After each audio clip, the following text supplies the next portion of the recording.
Welcome back to Ben's Jazz Kitchen, a name so misleading it might just stick. See, the jazz, or the improvising, is all done in the kitchen long before we do these videos. Today's one of my favorite recipes. Who doesn't like chocolate chip cookies? Now, this is a recipe that my wife's been perfecting over the past year, and she gave me the blessing to make a video out of it, even going so far as to help be the hand model for it. So thank you very much, Marie, for doing that. This recipe is pretty easy using common ingredients that are found in most kitchens. I think, anyway. These are Marie's very best chocolate chip cookies.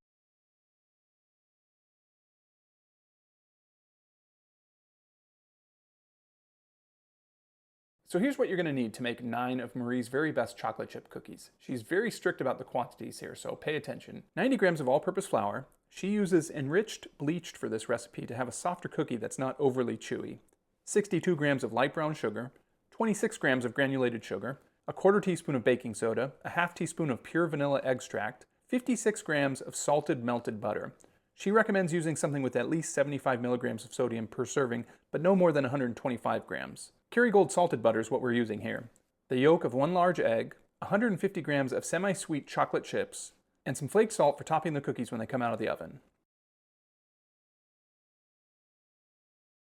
First, start with your bowl of melted butter. Add in the brown sugar, white sugar, and then mix them all together very well. She stresses that it's important to mix all these ingredients together very well before we add in the flour at the end. That way we don't overmix the cookie dough and get a crumb that she doesn't really like. Next, we're going to mix in the vanilla. We're going to mix in just the egg yolk now. You can see her doing a little seesaw method to separate the egg white from the egg yolk. We're going to mix just the yolk in there, save the egg white so I can make a breakfast sandwich tomorrow morning. Next, we're going to sift in the flour just to make sure there's no clumps in it. Add in the baking soda and then stir everything to incorporate. Lastly, we're going to add 150 grams of semi-sweet chocolate chips. She's using her hands here to really incorporate those chips into the mixture. Next, we're going to cover the mixture and put it in the fridge for about 15 minutes while we heat up the oven to 350 degrees. While the oven's heating up, we're going to cut out some parchment and put it on a baking tray here.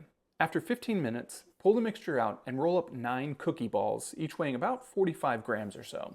Once your oven hits 350 degrees, put that baking tray in there for about 13 minutes. What we're looking for is a very slight goldening of the edges here, maybe a little bit of cracking on the top of the cookie, but not too much cooking. We don't want it to be overly done and hard. We still want these to be really soft and slightly chewy. When you pull them out, they should look like these cookies here. Take it out of the oven, but leave it on the baking tray and immediately put some of that flake salt over the top of these. Let them sit on this baking tray for about 5 minutes before transferring them to a cooling rack. They're going to cool for about 10 minutes, and then the best part comes next. You get to eat them all. So let's give them a little taste right now and talk about it.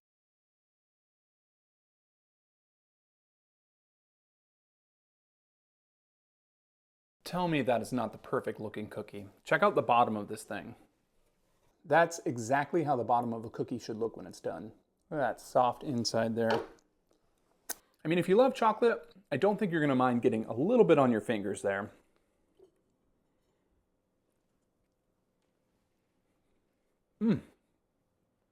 Perfect chocolate chip cookie. Tons of chocolate, but not too much.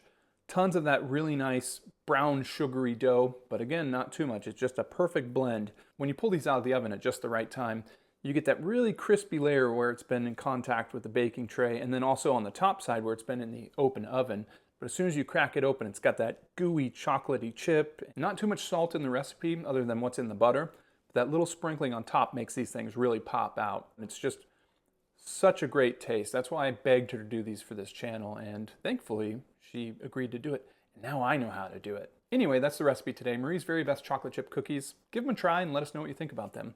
I appreciate you taking the time to watch this video. If you liked it, consider clicking the like button, or even better yet, consider subscribing. Alrighty, bye!